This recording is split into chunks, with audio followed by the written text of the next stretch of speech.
بسم اللہ الرحمن الرحیم۔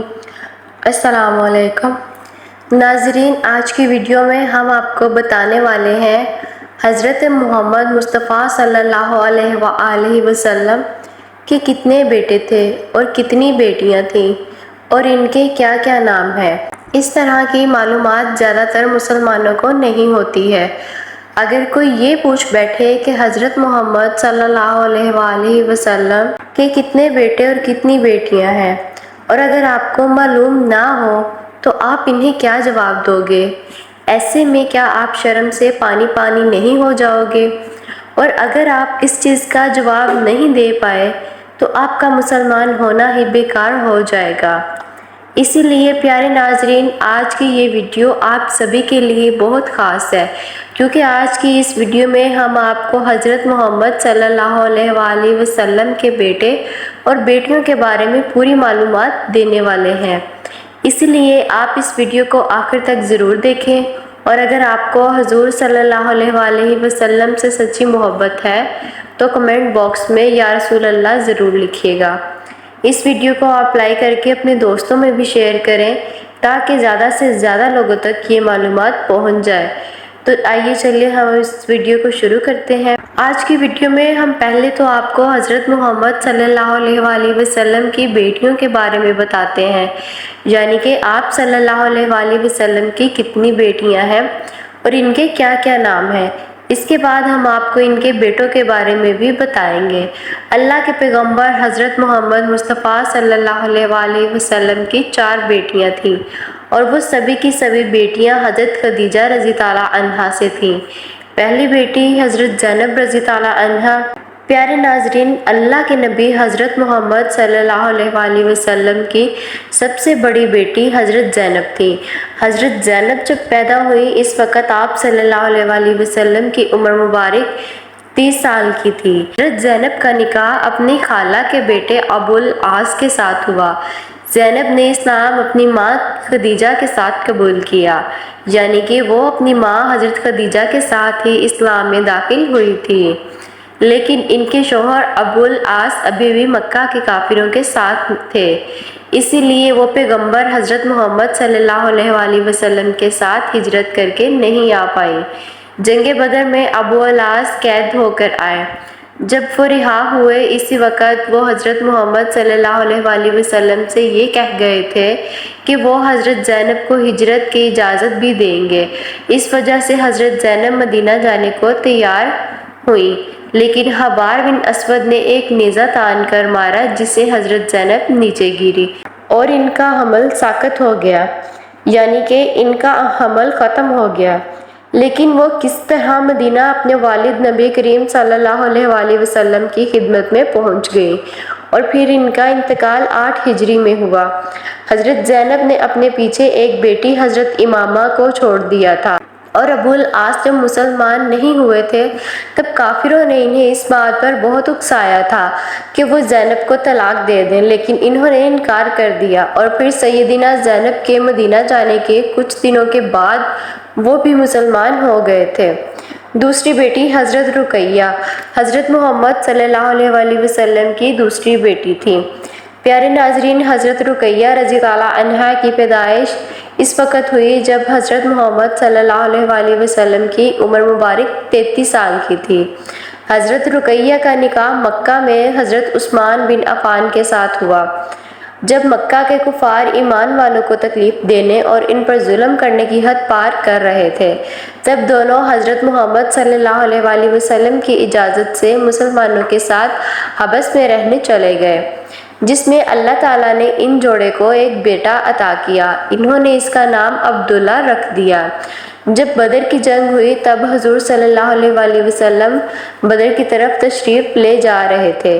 اس وقت حضرت رقیہ بیمار تھی۔ ان کی تیمارداری اور دیکھ بھال کرنے کے لیے ان کے شوہر حضرت عثمان کو مدینہ میں چھوڑا گیا تھا، اسی لیے حضرت عثمان لڑائی میں شامل نہیں ہو پائے، لیکن اسی بیماری میں حضرت رقیہ کا انتقال ہو گیا۔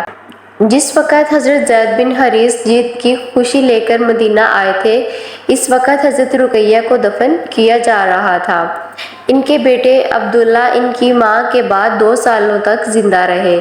ان کی عمر 6 سال کی تھی کہ ان کا بھی انتقال ہو گیا۔ تیسری بیٹی ام کلثوم رضی اللہ عنہا پیارے ناظرین حضرت محمد صلی اللہ علیہ وآلہ وسلم کی تیسری بیٹی تھی۔ حضرت رقیہ کے انتقال کے بعد اللہ کے رسول صلی اللہ علیہ وآلہ وسلم نے اپنی دوسری بیٹی کی شادی حضرت عثمان رضی اللہ عنہ کے ساتھ 3 ہجری میں کی۔ اسی لیے حضرت عثمان رضی اللہ عنہ کو 2 نوروں والا کہا جاتا ہے، کیونکہ ان کے نکاح میں اللہ کے رسول صلی اللہ علیہ وآلہ وسلم کی 2 بیٹیاں گئی تھیں جو کسی دوسرے کے پاس نہیں تھی۔ لیکن 9 ہجری میں ام کلثوم کا بھی انتقال ہو گیا۔ ان کے کوئی بچے نہیں تھے۔ ام کلثوم کو حضرت رقیہ کے یعنی ان کی بہن کے ہی بغل میں دفن کیا گیا تھا۔ چوتھی بیٹی سیدہ فاطمہ رضی اللہ عنہا حضرت محمد صلی اللہ علیہ وآلہ وسلم کی چوتھی بیٹی تھی۔ حضرت فاطمہ رضی اللہ عنہا کا نکاح بدر کے واقعے کے بعد احد کے واقعے سے پہلے اللہ کے رسول حضرت محمد صلی اللہ علیہ وآلہ وسلم نے حضرت علی رضی اللہ عنہ کے ساتھ کر دیا۔ حضرت فاطمہ رضی اللہ عنہ کی 5 اولادیں ہوئیں۔ نمبر 1 حضرت حسن رضی اللہ عنہ، نمبر 2 حضرت حسین رضی اللہ عنہ، نمبر 3 حضرت محسن، نمبر 4 ام کلثوم، نمبر 5 زینب۔ ناظرین سوائے حضرت فاطمہ رضی اللہ عنہ کے کسی اور صاحبزادی سے حضرت محمد صلی اللہ علیہ وآلہ وسلم کی نسل کا سلسلہ نہیں چلا۔ حضرت عائشہ رضی اللہ عنہا فرماتی ہیں کہ حضرت فاطمہ بات چیت میں بالکل نبی کریم صلی اللہ علیہ وآلہ وسلم کی طرح ہی تھی۔ پیغمبر حضرت محمد صلی اللہ علیہ وآلہ وسلم کی وفات کے 6 مہینے کے بعد یعنی کہ رمضان 11 ہجری میں حضرت فاطمہ نے انتقال فرمایا۔ آپ اس دنیا سے رخصت ہو گئیں۔ ناظرین پیغمبر حضرت محمد صلی اللہ علیہ وآلہ وسلم کی یہ 4 بیٹیاں تھیں۔ اب آپ کو پیارے نبی حضرت محمد صلی اللہ علیہ وآلہ وسلم کے بیٹوں کے بارے میں بتاتے ہیں، یعنی کہ آپ کے کتنے بیٹے اور ان کے کیا کیا نام ہیں۔ نمبر 1 حضرت قاسم حضرت محمد صلی اللہ علیہ وآلہ وسلم کے سب سے بڑے بیٹے تھے جو حضرت خدیجہ سے تھے۔ جب وہ پاؤں پر چلنا سیکھ گئے تھے، ان کی عمر 2 سال تھی، تب وہ فوت ہو گئے تھے۔ پیارے ناظرین حضرت محمد صلی اللہ علیہ وآلہ وسلم کے دوسرے بیٹے کا نام عبداللہ، انہیں طیب اور طاہر بھی کہا جاتا تھا۔ ان کی پیدائش مکہ میں ہوئی اور وہ مکہ میں ہی وفات پائے تھے۔ جب وہ وفات پا گئے تو کافروں نے سمجھا کہ اب بیٹا نہیں رہا تو محمد کا نام لینے والا کوئی نہیں رہے گا۔ تو ناظرین اسی بات پر اللہ تعالیٰ نے سورہ کوثر نازل فرمائی۔ حالانکہ کافروں کو اپنی اولاد پر بہت غرور تھا، لیکن ان کا نام لینے والا کوئی نہیں رہا، اور ہمارے پیارے نبی صلی اللہ علیہ وآلہ وسلم کا نام لینے والے کسی سے چھپے نہیں ہیں۔ پیارے ناظرین ہمارے پیارے نبی کے تیسرے بیٹے حضرت ابراہیم علیہ السلام تھے۔ وہ بھی چند سال ہی زندہ رہے۔ آپ کا 17 یا 18 مہینے میں ہی ہجرت کے وقت انتقال ہو گیا تھا۔ ہمارے پیارے نبی صلی اللہ علیہ وآلہ وسلم اپنے چھوٹے بیٹے کی موت پر بہت دکھی تھے۔ جب حضرت محمد صلی اللہ علیہ وآلہ وسلم کے چھوٹے بیٹے کا انتقال ہوا تو اللہ کے رسول نے کہا، حقیقت میں یہ آنکھیں آنسو بہاتی ہیں، یہ دل دکھی ہے، لیکن زبان سے ہم ایسا کچھ نہیں کہہ سکتے جو ہمارے اللہ کو ناراض کرتا ہے۔ حقیقت میں ابراہیم ہم تمہاری جدائی میں دکھی ہیں۔ اس کا حوالہ ہے بخاری شریف۔ اگر ہم اللہ کے نبی حضرت محمد صلی اللہ علیہ وآلہ وسلم کی زندگی پر نظر ڈالیں تو ہمیں سیکھنے کے لیے بہت سارے سبق ملتے ہیں۔ حضرت محمد صلی اللہ علیہ وآلہ وسلم کو اللہ تعالیٰ نے بیٹے اور بیٹیاں بھی دیں، لیکن اللہ نے بچوں کو ایک ایک کر کے اپنے پاس بلا لیا۔ لیکن اس سے پہلے اللہ نے آپ صلی اللہ علیہ وآلہ وسلم کے ماں، باپ، دادا، چچا انہیں بھی ایک ایک کر کے اپنے پاس بلا لیا۔ جب آپ صلی اللہ علیہ وآلہ وسلم کو ان کی ضرورت تھی، ایک ایک کر کے غموں کا سلسلہ پیغمبر آپ صلی اللہ علیہ وآلہ وسلم پر پڑتا گیا۔